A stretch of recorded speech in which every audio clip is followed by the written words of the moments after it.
Hi friends, ഇനി നമ്മൾ കോതംഗരാമർ ടെമ്പിളിലേക്ക് പോവുകയാണ്.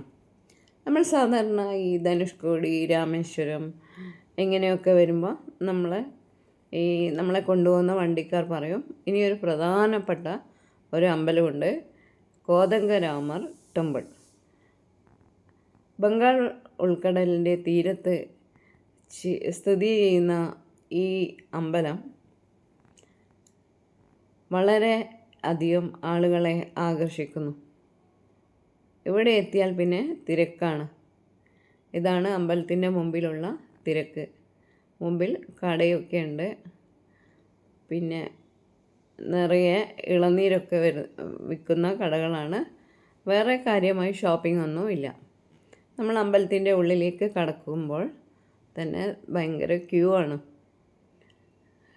ഈ ശാന്തസുന്ദരമായ ഈ പ്രദേശത്ത് ഇങ്ങനെ ആളുകൾ വരുമ്പോൾ മാത്രമാണ് ശബ്ദമുഖരിതമാവുന്നത്.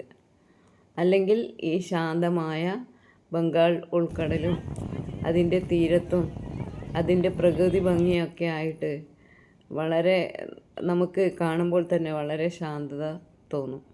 അപ്പോൾ അങ്ങനെയുള്ളൊരു സ്ഥലത്തേക്കാണ് നമ്മൾ പോയത്. കോതംഗരാമ ടെമ്പിളിന് പിന്നിൽ ഒരു കഥയുണ്ട്. പണ്ട് ശ്രീരാമൻ സീതയെ വീണ്ടെടുത്തതിന് ശേഷം അദ്ദേഹത്തിൻ്റെ കൂടെ രാവണപ്പടയിലെ ഒരേയൊരു ആൾ മാത്രമേ കൂടെ ഉണ്ടായിരുന്നുള്ളൂ. അത് രാവണൻ്റെ സഹോദരൻ വിഭീഷണനായിരുന്നു. വിഭീഷണൻ ഈ യുദ്ധത്തിൽ രാമനെ ഒത്തിരി സഹായിച്ചു. അതിൻ്റെ നന്ദി സൂചകമായി വിഭീഷണനെ അവിടുത്തെ രാജാവായി വാഴിച്ചു എന്നാണ് പുരാണ കഥ. അപ്പം ഈ തീരത്ത് വെച്ചായിരുന്നു അത്രേ രാമൻ വിഭീഷണൻ്റെ തലയിൽ കിരീടം വെച്ചു കൊടുത്ത് അദ്ദേഹത്തെ രാജാവായി വാഴിച്ചത്. ഇപ്പോൾ ഈ ക്ഷേത്രത്തിനകത്ത് നല്ല തിരക്കാണ്. ആളുകൾ അവിടെ ചെന്ന് ഒരു മൂർത്തിയിൽ വണങ്ങി എല്ലാവരും പ്രാർത്ഥിക്കുന്നുണ്ട്.